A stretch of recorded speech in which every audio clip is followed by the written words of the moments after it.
Assalamualaikum warahmatullahi wabarakatuh. Aqidatul Awam. Jadi sebelumnya kita biar ingat kembali, merefresh sedikit saja bahwa sebelumnya 10 ya. Ya. kita telah mengantarkan bahwa untuk belajar akidah Ahlus Sunnah harus menggunakan kitab-kitab yang bersanad dan belajarnya dengan sanad tentunya. Ketika banyak orang mengaku berakidah Ahlus Sunnah wal Jamaah, sama mirip dengan orang mengaku anaknya Rasulullah, cucunya Rasulullah, maka dia harus membuktikan dengan nasab. Nah, itu kalau dia keturunan Rasulullah. Adapun jika dia mengaku pengikut Rasulullah, maka dia perlu membuktikan yang kita sebut silsilah atau sanad. Maka bersanad itu hukumnya wajib bagi seorang penuntut ilmu. Tapi bersanad itu tidak mesti dituliskan, gitu. Yang penting berguru kepada orang yang mempunyai guru. Berguru kepada orang yang terhubung keilmuannya, rohaninya kepada Rasulullah SAW. Dalam hal ini, kitab Aqidatul Awam, saya alhamdulillah mempelajari dan dapat sanad keilmuannya. Jadi dari kecil belajar sifat 20 kepada guru yang mengajarkan saya qiraat, khususnya qiraat hafaz, ana asim, ya, Quran.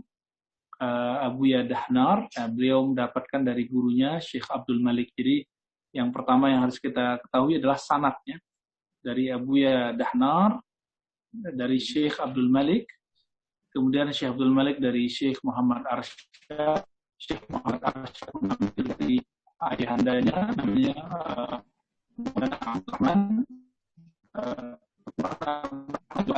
Al-Batuhamtari. Beliau mengambil dari langsung pengarangnya Said Ahmad Al-Marzuki.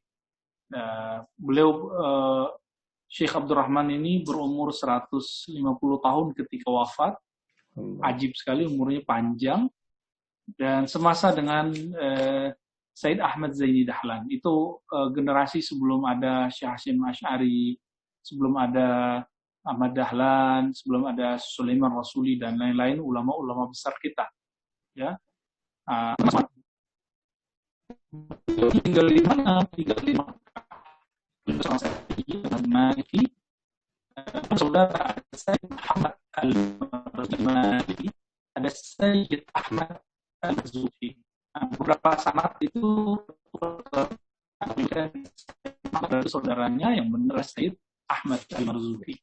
Sayyid Ahmad Al-Marzuki ini karena dia seorang ulama, mufti juga dalam mazhab Maliki, ahli qiraat, menguasai semua ragam baca Al-Quran, disebut ilmu qiraat, dan ilmu yang bisa menjadi hujjah kepada kita bahwa bermazhab itu sunnah, bahwa bermanhaj itu sunnah. Teman-teman semua, Said Ahmad Al-Marzuki ini tinggal di Mekah dan mempunyai murid-murid tersebar di mana-mana. Dan orang kita beruntung, orang Indonesia dulu beruntung, waktu itu Indonesia masih disebut Al-Jawi, ya. Mulai ujung Aceh sampai ke Ambon sana dulu disebut Al-Jawi, sampai ke Papua disebut Al-Jawi. Jadi Syekh Abdurrahman Al-Makki Al-Jawi, kira-kira begitu, ya. Beliau sezaman dengan Said Ahmad Zaini Dahlan yang merupakan guru dari Ahmad Khatib Al-Minangkabawi dan kakek guru dari Syekh Hasyim Asy'ari. Syekh Hasyim Asy'ari berguru kepada Said Bakri Syata. Said Bakri Syata berguru kepada Said Ahmad Zaini Dahlan. Nah, tapi yang paling unik lagi adalah salah seorang ulama Indonesia yang tinggal di Mekah dan lahir di Mekah, Syekh Yasin Al-Fadani, mempunyai guru namanya Syekh Omar Bajunaid, ya, kemudian juga Syekh Said Al-Yamani. Beliau langsung ke Said Ahmad Zaini Dahlan, ini jalur pendeknya. Said Ahmad Zaini Dahlan langsung ke Said Ahmad Al-Marzuki. Jadi jalur kita ada dua, jalur lokal tadi yang saya sebutkan yang pertama, lalu jalur ke Mekah dari murid-murid Syekh Yasin Al-Fadani. Masih ada jalur-jalur yang lain, kira-kira ringkasannya gitu. Baik, teman-teman semua, tadi saya sudah sebutkan, saya ulang lagi, sanad kita, silsilah kita kepada muallif, Imam Ahli Sunnah, yaitu Imam Ahli Qiraat, Said Ahmad Al-Marzuki. Beliau punya murid Syekh Abdurrahman Al-Makki Al-Bantuhampari dan juga Syed Ahmad Zaki Dahlan. Jadi kitab inilah nanti yang akan memperkenalkan kepada apa yang disebut sifat 20. Teman-teman semua, ini kajian ini dulu orang belajarnya di Mekah. Orangnya belajar dulu di Mekah. Belajar di Madinah, belajar di Kairo, belajar di Yaman, belajar di Suriah, belajar sifat 20. Cuma sayang hari ini kalau belajar sifat 20 dianggap oh ini bukan urusan Madinah gitu. Urusan Madinah ngajinya akidahnya dibagi jadi 3. Nah, kita nggak mau terlibat dengan semacam stigma-stigma begitu, tapi kita ingin jelaskan bahwa kitab ini dikarang oleh ulama yang tinggal di Mekah dulu, yaitu Said Ahmad Al-Marzuki. Baik, kita langsung masuk ya. Sebelum masuk ada satu hal. Ini mubasyarat, disebut mubasyarat, kabar gembira dari Allah SWT. Nabi SAW mengatakan, La tabqa minal mubasyarat illa ru'ya as-salihah. Hadis Sahih Muslim.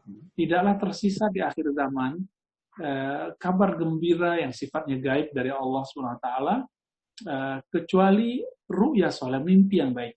Dan Imam atau Said Ahmad Al-Marzuki menulis kitab ini dengan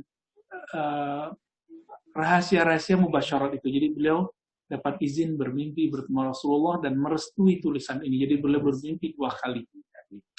Bukan berarti akidah kita bersumber dari mimpi, tidak ya.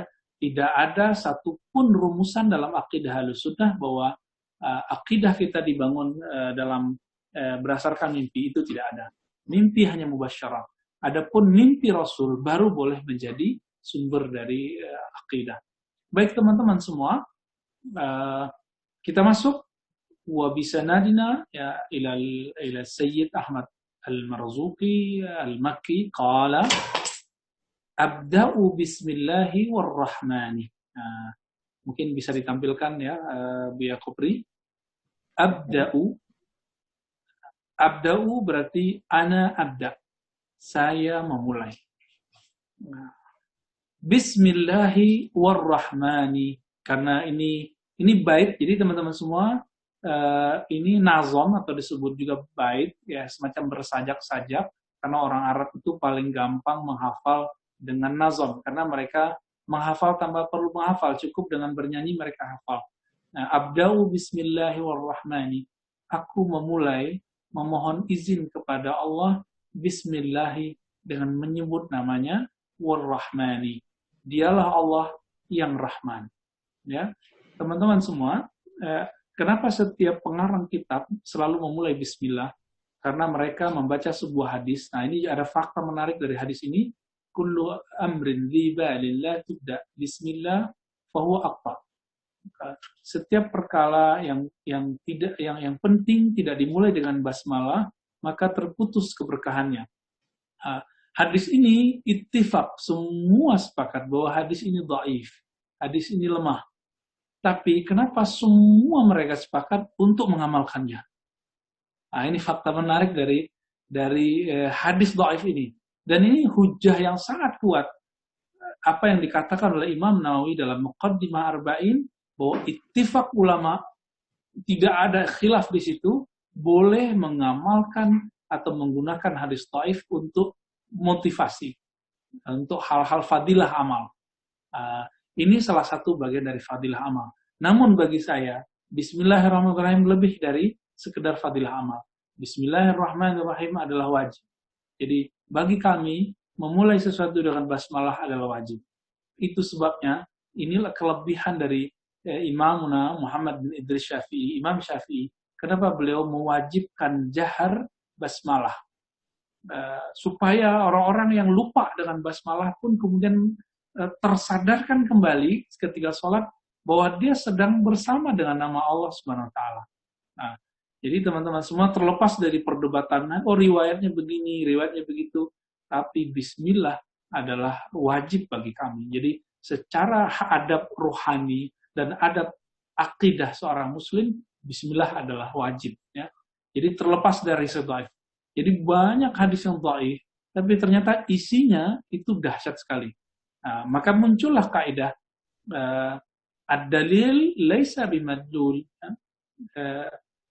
Jadi tidak semua dalil itu dihukumi karena dia dhaif lalu isinya dhaif. Enggak begitu ya. Abda'u bismillahi warrahmani ya.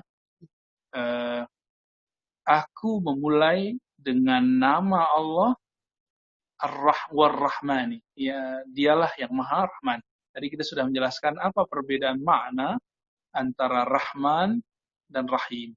Jadi Rahman itu, teman-teman semua, perbedaannya karena dia ada tambahan 2 huruf, maka ulama ahli tafsir yang berangkat dari ilmu huruf mengatakan ini kasih sayang Allah meliputi semua makhluk, baik itu makhluk yang mukmin ataupun yang tidak mukmin, ya, yang kafir ataupun yang tidak kafir. Maka kita lihat orang-orang yang kafir itu, orang-orang yang tidak percaya Allah, dia masih bisa bernafas di bumi Allah. Padahal dalam Al-Quran Allah mengatakan wa ardullahil wasi'ah, bumi Allah itu luas. Nah, dalam hal ini kita tidak boleh cemburu kepada orang-orang yang tidak percaya kepada Allah itu, tapi dia menikmati itu. Mereka sedang menikmati jatahnya mendapatkan Ar-Rahman. Ya, jadi semuanya dapat Rahman. Jangan heran juga ya, ilmu perdukunan itu teman-teman, itu menyebut nama Allah lah ya. Lalu jatahnya di mana? Jatahnya itu di kalimat Rahman. Makanya dukun-dukun mustajab juga doanya. Iblis itu kenapa masih diberi hak untuk menggoda kita? Kenapa? Karena iblis meminta dengan nama Allah dan sifatnya izzah, lalu dengan rahmannya iblis bisa mengganggu kita semua. Adapun Ar-Rahim nanti hanya diperoleh oleh mukmin. Nah, dalam hadis Imam Muslim dikatakan innalillahi mi'at rahmah. Sesungguhnya Allah Ta'ala mempunyai 100 rahmat. Satunya dibagikan dari awal penciptaan dunia sampai akhir, sedangkan nanti 99-nya hanya diberikan untuk mukmin. Jadi surga itu bukan 7 tingkat, teman-teman semua. Surga itu ada lebih dari itu. Bahkan dalam beberapa hadis disebutkan 100 tingkat. Nah, itulah rahim, itulah nanti akan kita nikmati. Dan yang menarik apa? Allah Ta'ala menyebut kekasihnya Nabi Muhammad SAW dengan sebutan Ar-Rahim. 2 ayat terakhir dari surat Taubah, wabil mu'minina ra'ufur rahim. Jadi Rasulullah SAW diceritakan di situ telah datang kepadamu seorang Rasul yang dia sangat galau kalau kamu itu susah, dan di ujung dikatakan terhadap orang-orang beriman Ra'ufun sangat pengasih dan sangat penyayang. Ra'ufun rahim. Teman-teman semua, banyak yang bertanya kepada kita, loh kok Rasulullah disebut rahim, itu kan nama Allah. Bukan begitu ya. Allah itu membolehkan beberapa nama yang dipunyai oleh dirinya lalu disematkan kepada selain dirinya, yaitu makhluknya. Nah, salah satunya adalah Rahim. Nah, kalimat Rahim tadi kita sudah katakan, Ar-Rahim artinya kasih sayang Allah yang Allah berikan khusus untuk para kekasihnya.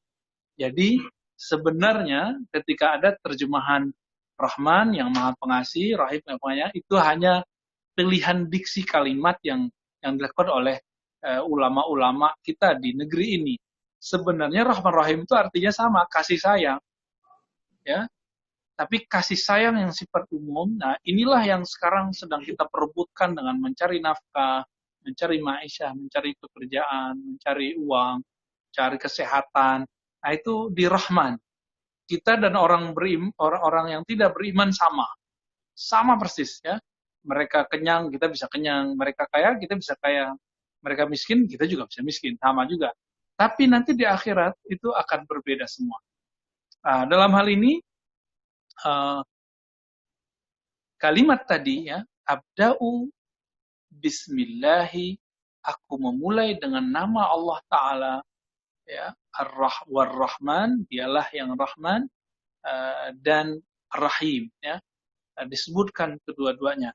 Apakah ini kemudian mempreteli Al-Quran? Tidak. Ini bismillah sebagai doa. Ini pun nanti akan menjawab pertanyaan kaum wanita, kaum perempuan. Bolehkah baca Bismillahirrahmanirrahim di saat kita lagi, maksudnya perempuannya lagi haid? Ya boleh, karena itu bukan sebagai Al-Quran, dia sebagai doa. Gitu ya. Baik. Nah ini salah satu yang recommended, teman-teman, karena terjemahannya sangat lugas sekali. Bisa dibaca siapa saja, dan sudah ada PDF-nya ya. Wabirrahimi daimil ihsani ya. Dan dengan rahim, dengan sifatnya yang rahim, dengan namanya yang rahim, daimil ihsani, ihsannya berlanjut. Apa beda ihsan dengan yang lain? Ihsan itu adalah pemberian yang berlebih. Ya. Kata ihsan di sini kembali ke makna secara harfiah, lugawi, lugatan. Dia bukan makna yang telah didefinisikan Nabi dalam hadis Imam Muslim. Al-ihsan an ta'budallah ka'annaka tarah. Ya, ihsan itu ibadah seakan-akan memandang Allah Subhanahu wa taala. Ini ihsan yang disebut dalam Al-Qur'an ya, wasainal insana biwalidayhi ihsana, mirip-mirip lah maknanya. Kita lanjut biar tidak membawa waktu di muqaddimah. Falhamdulillahil qadimil awwali. Maka alhamdulillah segala puji bagi Allah yang qadim al-awwal ya. Yang qadim dan awal. Teman-teman semua, inilah pembeda Ahlus Sunnah bersanad dengan tidak bersanad. Salah satu pembedanya apa? Dalam akidah Ahlus Sunnah yang bersanad, Al-Qadim adalah salah satu dari nama dan Qidam adalah sifatnya. Ya, Qidam adalah sifatnya. Berbeda dengan Ahlus Sunnah yang mereka tidak bersanad, mereka malah menolak kalimat lafaz qadim sebagai sifat Allah Subhanahu wa taala. Jadi ketika kita belajar Allah wujud qidam baqa ya, begitu juga ketika Imam Salafus Saleh, Imam Tahawi mengatakan Allah qadimun bila tidak. Apa yang terjadi dengan tidak sopannya seorang syekh ya, yang mengaku mengikuti manhaj ulama salaf, tapi mengatakan apa? Oh, ini tidak dikenal oleh ulama salaf. Saya tidak usah sebut nama imamnya, nanti khawatir banyak yang tersinggung ya. Lalu faktanya bagaimana teman-teman semua? Al-Qadim adalah salah satu dari nama Allah Ta'ala dan sifatnya adalah Qidam. Dan itu dihafalkan dalam sifat 20. Adapun hadisnya, betul, diriwayat Imam Al-Hakim dan muridnya Al-Baihaqi, hadis Asma'ul Husna itu kan ada berapa versi. Betul hadis dhaif. Nah, bukan hadis dhaif itu kemudian yang kita pakai, tapi ijma'nya ulama Ahlus Sunnah di zaman itu menerima kalimat qadim. Nah, apa arti qadim? Yang maha awal. Nah, nanti kita akan masuk ke kalimat itu setelah masuk ke dalam pembagian sifat-sifat Allah. Jadi saya skip dulu pembahasan qadim. Nanti akan lebih panas lagi, karena sekarang saya lihat Buya Kopri udah mulai panas. Ngomong apa ini kata teman-teman kita di sana ya. Tapi nggak apa-apa. Wal akhiril baqi bila tahawuli. Segala puji bagi Allah yang maha qadim, yang maha awal, dan yang maha akhir, dan baqa bila tahawul. Tahawul artinya yang tidak ada perubahan. Ya, lanjut. Summa salatu wassalamu sarmada ala nabiyyi khairi man qad wahhada. Ya. Lalu setelah bismillah, alhamdulillah, lalu kita menyampaikan salawat dan salam sarmada. Apa arti sarmada? Sarmada teman-teman artinya yang kekal. Salawat yang kekal selalu Allah sampaikan kepada Nabi Muhammad sallallahu alaihi wasallam. Ala nabiyyi khairi man qad wahhada. Terhadap Nabi SAW sebaik-baik siapa yang mentauhidkan Allah Subhanahu wa ta'ala. Saya tidak akan menjelaskan kenapa dibaca sarmada, wahada, yaitu nanti masuknya ke ilmu arud, ilmu balaghah, dan itu disyarah-syarah yang detail. Ya, lanjut. Teman-teman semua, kenapa kitab harus dimulai dengan sholawat? Karena satu, sholawat ada 10 keberkahan, dan jika ingin mengarang buku diberkahi Allah, berkarya diberkahi Allah, bekerja diberkahi Allah, maka mulailah dengan sholawat. Jika tidak, fa'alaihi tiarahnya, maka nanti orang itu akan merasa merugi dan merasa menyesali. Kita lanjut. Wa alihi wa sahbihi wa man tabi'. Apa maknanya? Dan keluarganya, sahabat-sahabatnya, sahbih jamak ya, sahabat-sahabatnya, wa man tabi'. Nah, inilah pembeda antara akidah Ahlus Sunnah yang bersanad tentunya, baik yang bersanad atau tidak bersanad sama di sini ya, dengan kelompok yang disebut Syiah. Akidah ulama Ahlus Sunnah sebenarnya mengakui ketika kita mengatakan wa ala alih Allahumma salli ala Muhammad wa ala alih, itu sudah kena sahabat. Ya Allah sampaikan salawat dan salam atas Nabi Muhammad dan keluarganya. Alihi. Al itu artinya keluarga. Itu sudah masuk sahabat Rasulullah Sallallahu Alaihi Wasallam. Karena beliau mengatakan, aku terhadap kalian kalwalid. Seperti orang tua. Begitu beliau berbicara ke Ibnu Mas'ud dan teman-teman Ibnu Mas'ud. Cuma untuk meluruskan saf para sahabat. Jadi Nabi itu adalah keluarga ayah dari para sahabat gitu. Wasahbih. Namun kenapa disebut wasahbih? Untuk membedakan, ya, jadi pembeda abadi antara Ahlus Sunnah dengan Syiah ketika kita mencintai para sahabat. Meskipun sahabat itu bertengkar sesama mereka, itu urusan mereka. Contohnya Sayyidina Ali bertengkar dengan Sayyidatuna Aisyah. Sayyidina Abu Bakar tidak baikan dengan Fatimah. Misalnya, Sayyidina Ali sedikit kurang enakan dengan Sayyidina Umar. Apalagi dengan Muawiyah. Hal itu hal yang biasa, itu sifat manusiawinya. Ya. Nah, mereka kadang melupakan bahwa ada sisi manusiawi dari sahabat-sahabat Rasulullah SAW. Dan kalimat yang paling menarik lagi di ujung, ternyata sholawat dan salam itu boleh kepada selain Nabi, sahabat, dan keluarga, yaitu pengikut. Pengikut waman tabi'. Waw di situ dia atof, dia kemudian mengikuti hukum salat dan salam, salawat dan salam. Jadi boleh semoga salawat dan salam tercurahkan kepada Nabi, keluarganya, sahabatnya, dan juga tercurahkan kepada pengikutnya. Jika saya mengikuti guru saya punya guru, gurunya terus terhubung kepada tabi'in sahabat, maka saya masuk ke dalam itu. Ya, maka nanti teman-teman di ujung nazam ini, kitab ini, di situ ada kabar gembira bagi orang yang mempelajari kitab ini. Ya. Karena akidah yang ada dalam kitab ini betul-betul sesuai dengan akidah yang diajarkan oleh Nabi, para sahabat, dan tabi'in.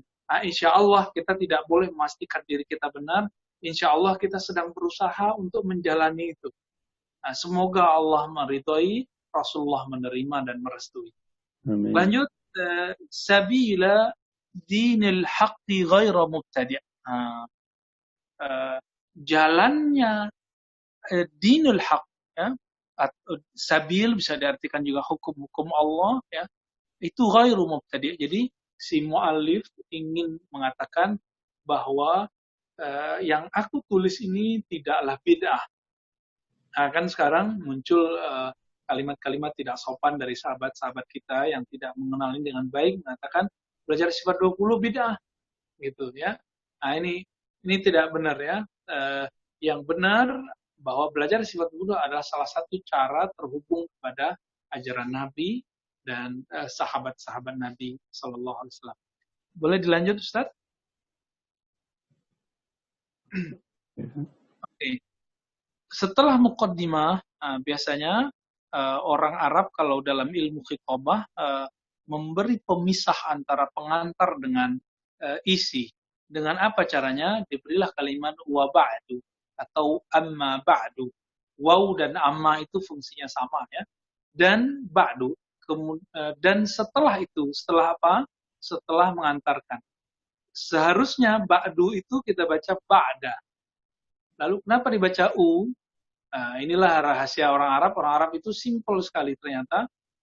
Ketika ada hu wa ba'dahu, hu-nya nggak dibaca, maka dia dihormatilah hu itu dengan lambang dhammah. Ya, gitulah kira-kira bahasa lugasnya. Kalau bahasa nahu beda lagi ya. Saya nggak mau membawa istilah nahu sorof, nanti kita sama-sama pusing. Fa'alam biwujubil ma'rifati min wajibin lillahi 20 sifah. Min wajibin lillahi 20 sifah. Oke teman-teman, apa kata beliau? Fa'alam, maka ketahuilah. Ya. Apa yang beliau katakan ketahuilah? Biwujubil ma'rifah. Bahwa ma'rifah, mengenal Allah itu wajib. Jadi, jika kita mengatakan saya mukmin, maka wajib iman itu dengan ma'rifah. Apa arti ma'rifah? Mengenalnya dengan baik, mengilmuinya dengan baik. Ma'rifah itu ada yang berdasarkan dalil akli, dalil akal, ada yang berdasarkan dalil nakli, Quran dan Sunnah, ada yang berdasarkan teks-teks biasa ya, ataupun di luar itu. Maka muncullah hukum teman-teman. Jadi dalam akidah Ahlussunnah ada hukum namanya hukum akli. Ada hukum nakli, lalu ada hukum adi. Nah, ini perlu dipelajari sebelumnya. Hukum akli ini bukan berarti kita sama dengan Mu'tazilah yang mendewakan akal, tidak. Hukum akli itu nanti jadi rumusan bagaimana Allah mengapresiasi akal. Akal itu tugasnya menerima, menolak, atau antara menerima dan menolak. Isbat nafi. Ya. Maka yang diterima oleh akal disebut wajib akli. Yang ditolak oleh akal disebut dengan mustahil akli. Contoh, pencipta, tidak ada yang menciptakan langit dan bumi. Begitu. Jadi saya ketemu seseorang, dia ateis, dia mengatakan, oh alam ini tercipta dengan sendirinya. Nah, kita kasih pertanyaan, kamu punya handphone nggak? Ya, handphonemu mungkin nggak dia terjadi sendiri, dia buat sendiri dirinya. Ini apa akli-aklian sederhana. Pasti dia mengatakan, oh nggak mungkin, ente bodoh. Ini kan ada produksinya, ada perusahaannya, ada pabriknya, ada pekerjanya, ada mesinnya. Teman-teman, jika handphone yang canggih itu, buku, pulpen, semuanya ada yang buat, masa alam sebesar ini nggak ada yang buat? Maka akal mengatakan, oh mustahil jika alam semesta ini tidak ada yang buat. Nah, gitu. Jadi itu latihan-latihan dari akli. Siapa yang menyanjurkan untuk menggunakan akli ini? Itu Imam ahli hadis sendiri, yaitu Imam Al-Hafiz Ibnul Jauzi. Imam Ibnul Jauzi mengatakan wajib seorang ayah ibu memulai mengajarkan hal ini secara sederhana kepada anak-anaknya. Jadi kalau kita punya anak, kita jangan dikasih ayat Quran dan Sunnah, dia nggak ngerti. Jadi kenapa pembahasan akidah Ahlussunnah itu dimulai selalu dengan wajib akli, mustahil akli? Karena orang sebelum dia mengerti Quran dan Sunnah, dia udah pakai akal duluan. Nanti di-guiden lah si akal itu untuk memahami hukum nakli dari Allah SWT. Jadi bagi Ahlussunnah, akal bukanlah sumber sebenarnya, tapi dijadikan alat untuk memahami ayat-ayat Allah SWT. Jadi tugasnya apa? Menerima, menolak. Yang diterima wajib, yang ditolak disebut mustahil. Yang bisa diterima, bisa ditolak disebut dengan jaiz akli. Ya. Teman-teman, ini contoh. Api itu membakar. Nah, itu hukum akli atau bukan? Mungkin bagi teman-teman eksak, iya. Bahwa api itu membakar, itu hukum akli. Ternyata tidak. Dalam akidah Ahlussunnah, lebih canggih lagi, sumber akidah kita kan Quran. Di dalam Al-Quran dikatakan apa? Nabiullah Ibrahim tidak terbakar ketika dibakar oleh Namrud. Ya, kuni bardan wa salam. Ya nar kuni bardan wa salam. Hai api, jadilah kamu dingin dan selamat pada Nabi Ibrahim alaihissalam. Maksudnya apa? Mungkinkah Al-Quran? Coba teman-teman pikirkan. Mungkinkah Al-Quran berbicara hal-hal yang irasional, yang nggak masuk akal? Yang ditolak oleh akal? Mungkin nggak? Yang bilang mungkin kafir. Kafir, kontan. Terus gimana dong? maka akal kita harus di-upgrade, dikembangkan sesuai dengan informasi yang sudah jelas dari Al-Quran itu. Dikatakan di situ bahwa api itu ternyata diperintah oleh Allah Subhanahu wa Ta'ala untuk membakar atau tidak membakar. Gitu. Jadi kalau Allah tidak perintahkan dia membakar, dia tidak membakar. Jadi setiap hari berapa banyak perintah Allah itu kepada semua api di dunia, dan dia membakar sehingga kita bisa makan dan minum. Nah, jadi api membakar itu masuk hukum mana? Itu disebut dengan hukum adi, hukum alam, kira-kira begitulah ya. Hukum alam, api membakar, air menenggelamkan, bla bla bla. Nah itu tidak semua hukum yang wajib secara hukum alam itu wajib secara akli. Kenapa?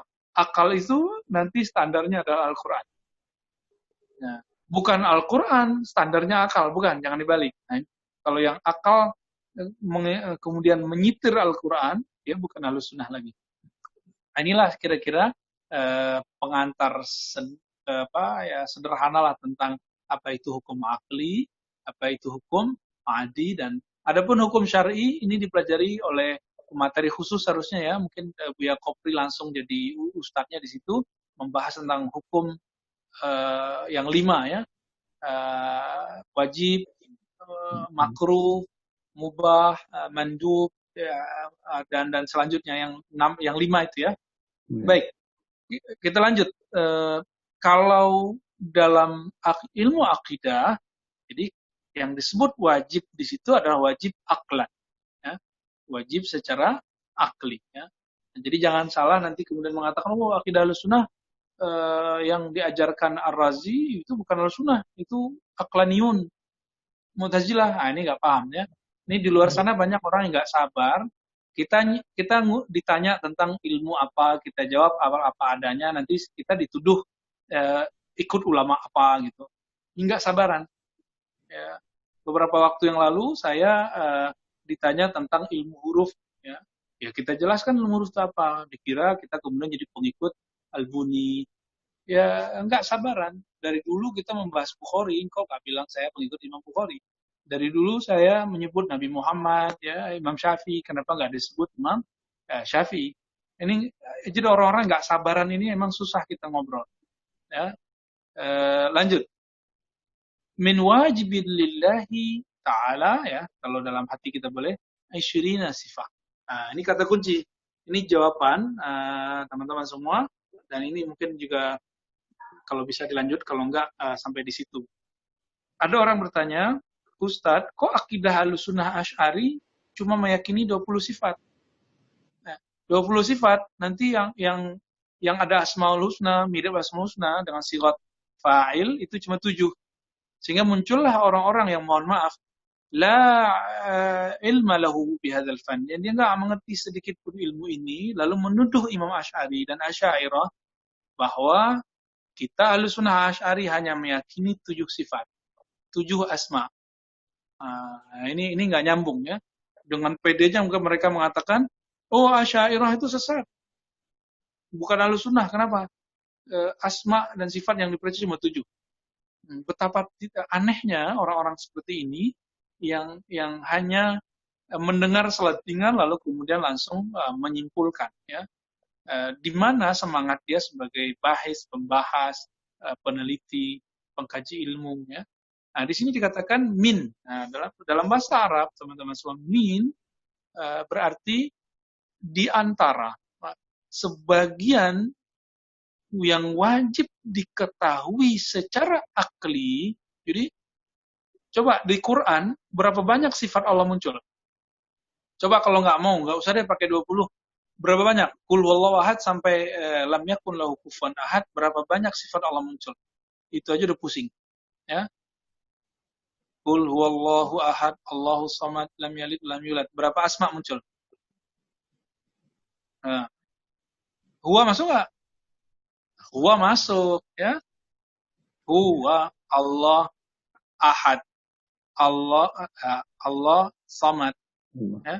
Lam yalid, lam yulad, isim nggak? Isim, tapi dia isim bentuknya jumlah. Ya, dalam bentuk kalimat. Jadi nama Allah itu ada yang dalam bentuk kalimat. Nah, itu loh contohnya. Nah, belakangnya lam yakul kufuwan ahad. Nah, ini karena dia masih bentuknya bahan mentah, ulama kemudian memberikan kemudahan untuk murid-muridnya, muncullah istilah di antara yang wajib bagi umat Islam adalah mengenal secara akli minimal, secara nakli semuanya seharusnya, isyirina sifat, yaitu 20 sifat. Nah, begitu. Jadi jangan ada lagi kemudian asumsi pertanyaan-pertanyaan yang konyol yang mengatakan, oh Asy'ari hanya percaya 20 sifat. Bukan, itu cuma min di antara. Gitu ya. Oke, kita lanjut. Ini mulai panas, lebih panas lagi dari yang tadi. Beda dengan belajar ilmu kolbu nih, Ustaz Kopri nih. Betul. Ilmu diskusi, debat. Apa udah dulu nih? Udah dulu ya. deh. Udah dulu. Gue belum nih. di rumah ya. Ya, kasihan. Maksudnya kalau mau langsung diskusi 1, 2, 3 pertanyaan, saya tanggapin. Semangat Fatim. Ya, tafadhol. Terima kasih banyak Buya atas penjelasannya untuk mukadimah pada malam hari ini. Jadi kita baru masuk pada pengenalan sifat 20, belum masuk kepada sifat 20-nya. Insya Allah pada pertemuan besok atau 2 minggu lagi, insya Allah kita masuk pada bahasan sifat 20-nya. Untuk pertanyaan, barangkali 2 pertanyaan saya batasi, karena Buya Rozi masih belum sampai di rumah. Perjalanan beliau ke rumah juga saya rasa cukup panjang. Maka 2 pertanyaan malam ini cukup, karena kajian kita insya Allah akan terus berlanjut. Silakan ngacung dulu, siapa yang ingin bertanya. Ini saya tutup ya, share-nya ya, biar saya bisa melihat.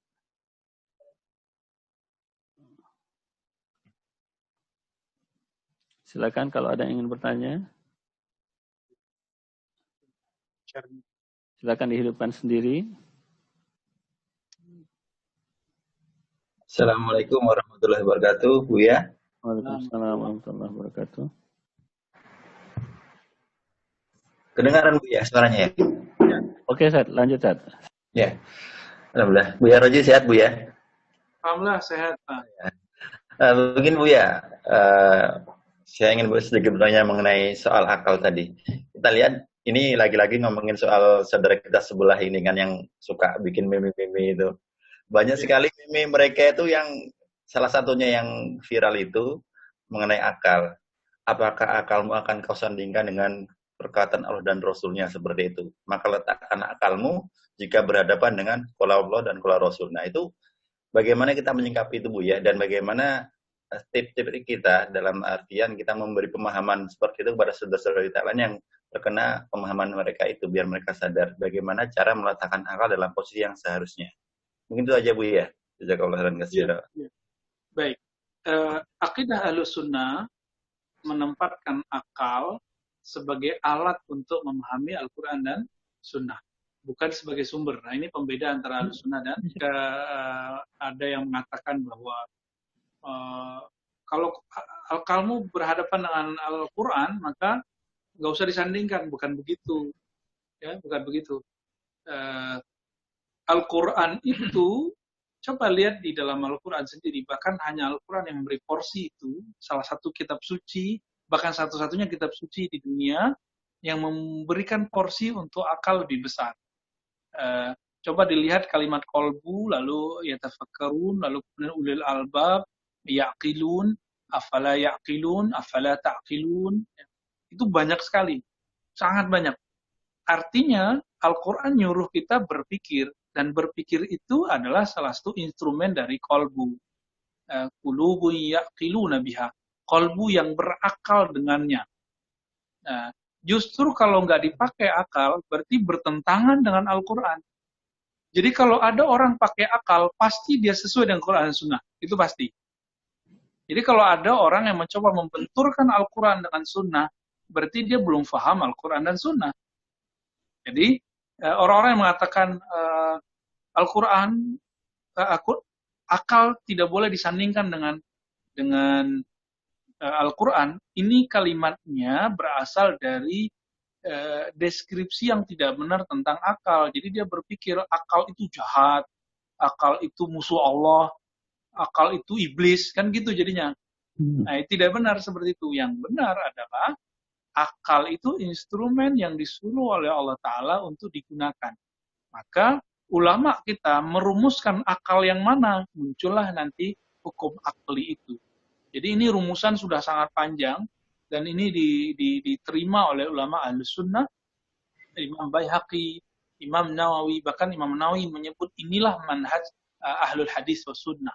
Ya, ketika beliau membahas tentang Imam Al-Sifraini, membahas tentang Imam Ibnu Furuq dan Al-Baqillani, beliau mengatakan tiga imam ini adalah imam-imam yang bergerak, berjalan, berjuang dalam mengembangkan akidah ahli hadis dan sunnah. Gitu. Jadi poin saya sederhana, jika kita menggunakan akal, pasti sesuai dengan Quran dan Sunnah. Tapi kalau orang sudah mulai akalnya taruh di dengkul, maka dia akan memusuhi akalnya. Dan dia akan menindas akalnya. Jadi, nggak boleh dipisah. Itu emang satu dah. Ya, udah satu jalan dia. Begitu kira-kira Ustaz. Coba tadi? Ustaz Muhtaram. Ustaz Muhtaram. Lanjut. Sekarang satu lagi Bu ya. Dari Aulia bil Allafa. Bismillahirrahmanirrahim. Jazakallah atas ilmunya Bu ya. Mudah-mudahan Allah merahmati Ustadz beserta keluarga. Mohon maaf Ustadz disebut. Izin bertanya Ustadz, mudah-mudahan tidak memberatkan pertanyaan saya. Pertanyaannya tentang definisi iman yang meyakini dalam hati, dilafalkan dengan lisan dan diamalkan dengan perbuatan. Apakah benar definisi iman menurut akidah Asy'ariyah itu meyakini dengan hati usul, dengan hatinya usul, lisan dan amalnya itu furu'? Jika benar, bagaimana penjelasannya ya? Jazakumullah khairan Bu ya, Ustadz, atas kesempatannya. Mudah-mudahan Allah merahmati Ustadz dan beliau beserta keluarga. Amin. Ya, itu benar ya, bahwa iman itu mencakup amal, lisan, dan tasdik qalbu. Tapi, teman-teman semua, usul iman itu hanya satu, yaitu tasdik, pembenaran di qalbu. Maka Imam Bukhari ketika menyampaikan hadis, apakah amal paling mulia? Dijawab oleh Rasulullah, al-imanu billah, beriman kepada Allah. Maka di syarah Ibnu Hajar dan imam lain disebutkan bahwa afdolul amal, amal qalb. Amal yang paling afdol itu amal qalbu. Apa amal qalbu? Tasdik, iman kepada Allah. Nah, kenapa rumusan ini dibuat oleh ulama, bahwa pembenaran itu hanya di qalbu? Itu disebut usulnya iman, pokoknya ada pada takrir lisan kita mengatakan iya, lalu amal. Kenapa ini kemudian dipisah? Rahasianya sangat besar sekali, supaya akan banyak nanti yang tergolong tetap mukmin. Coba bayangkan, kalau iman itu usulnya 3, ikrar plus juga amal, maka beda amal nanti beda usul imannya. Maka udah beda status iman. Nah, inilah yang terjadi di 2019. Orang memasukkan pilihan politik, pilihan presiden, pilihan caleg, masuk kepada rukun iman, masuk kepada esensi iman. Padahal itu cuma cabang-cabang aja, cabang udah kesekian kali, cabang fikih malah, fikih siasa. Jadi nggak beririsan dengan iman. Jadi kalau orang tidak memahami dengan baik, nanti tahun 2024 terjebak lagi. Isu yang sama dibawa lagi, bahwa beda pilihan, beda iman. Kalau begitu, beda iman, ya satu di surga, satu neraka. Maka banyaklah ustadz-ustadz jadi korban pembulian selama 2019 kemarin, karena mungkin pasangannya 01, dia 02. Nah, disebutlah ustadz cebong kampret gitu ya. Jadi, dan itu betul-betul menyakitkan sekali. Dianggap dia tidur bersama ahli neraka. Gimana membina umat, istrinya sendiri nggak bisa.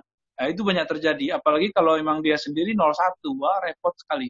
Dan ini kita melihat banyak ustadz-ustadz kita, guru-guru kita, kawan-kawan saya, jadi korban. Dibully, ya, diteriakin cebong, diteriakin kampret, macam-macam. Dan saya tidak mau, terutama jamaah kita, kawan-kawan kita, sahabat kita, ini terjadi kembali di 2024. Ini kesalahan fatal karena belajar iman tidak sesuai dengan konsep Ahlus Sunnah yang bersanad, bahwa iman itu ada usulnya, ada furuknya. Berbeda di furuk, bukan beda usul. Jadi orang kalau beda ekspresi iman, bukan berarti dia beda pokok imannya. Gitu ya. Jadi inilah di Mesir, seingat saya, itu ada seorang dai, dia bukan ulama, namanya masalah Syekh Yaqubi. Begitu serampangannya dia mengatakan, jika aku mau, aku akan menulis dalam kitab akidah bahwa berjenggot, celana jingkrang itu masuk ke bab iman. Wah, itu kacau sekali ya, kacau sekali. Dan ini bertentangan hatta dengan ajaran Nabi SAW, karena Nabi SAW pernah juga tidak jingkrang. Ya, Nabi SAW bahkan punya murid Ibnu Umar. Ibnu Umar setiap lebih jenggotnya di satu kepal begini dipotong.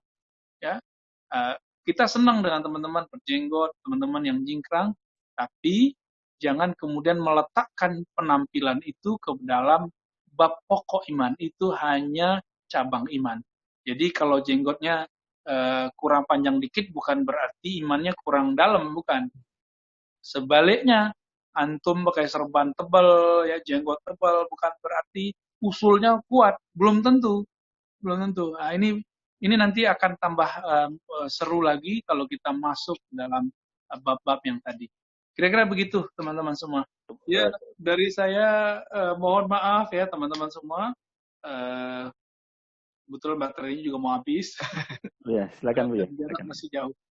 Semoga pengantar yang lumayan adalah beberapa itu cukup untuk memantik keinginan kita untuk mempelajari akidah Ahlussunnah lebih dalam. Amin ya rabbal alamin. Salam semua dari kami dan dari Ribat An-Nuraniyah. Assalamualaikum warahmatullahi wabarakatuh. Waalaikumsalam warahmatullahi wabarakatuh.